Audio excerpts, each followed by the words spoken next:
두 분 교수님 모시고 뇌혈관 질환에 대한 궁금증 그리고 그 오해와 진실까지 질문 있습니다를 통해서 한번 알아보도록 하겠습니다. 손성일 교수님한테 먼저 한번 여쭤보도록 하겠습니다. 제 주위의 어르신들도 그렇고 가끔 보면은 음식을 못 삼키는 경우를 굉장히 많이 봤습니다. 밥이 안 넘어간다.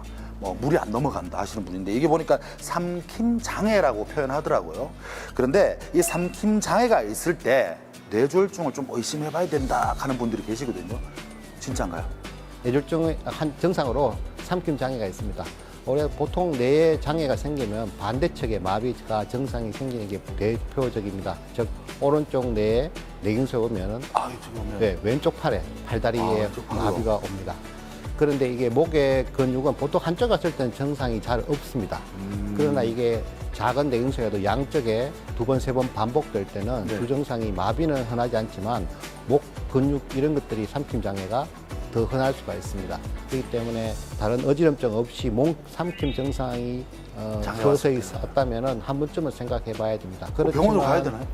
그렇지만 다른 갑자기 생겼으면은 또 다른 이비인후과 질환 이런 것도 감별해야 됩니다. 그러니까 나이가 많고 뇌졸중 생길 수 있는 혈압, 당뇨, 고지혈증, 흡연이 있으면서 삼킴 장애가 있다면 병원에 오셔서 뇌 검사를 해보시는 것을 추천해 드립니다. 김창 교수님, 네. 뇌졸중으로 쓰러지는 환자가 있을 때는 사실 지체 없이 119 구급대원을 전화해야 됩니다. 그렇죠? 빨리 네. 이제 병원으로 이송하는 게 최우선이라 하는데요. 네. 우리가 보통 이래 쓰러지잖아요. 물을 얼굴에 뿌린다든가 아니면 물을 좀 마시라고 억지로 물을 먹이는데 혹시 119가 도착하기 전까지 물을 마셔도 괜찮을까요? 이렇게 먹여도? 아니요. 의식이 떨어진 사람 환자나 의식이 좋지 않은 환자들한테서 억지로 물을 먹여서 물을 먹게 하면 기관지로 물이 넘어가게 되면 오히려 흡인성 폐렴이라 해서 물이 넘어가고 하면 환자들한테 훨씬 안 좋을 수 있고요.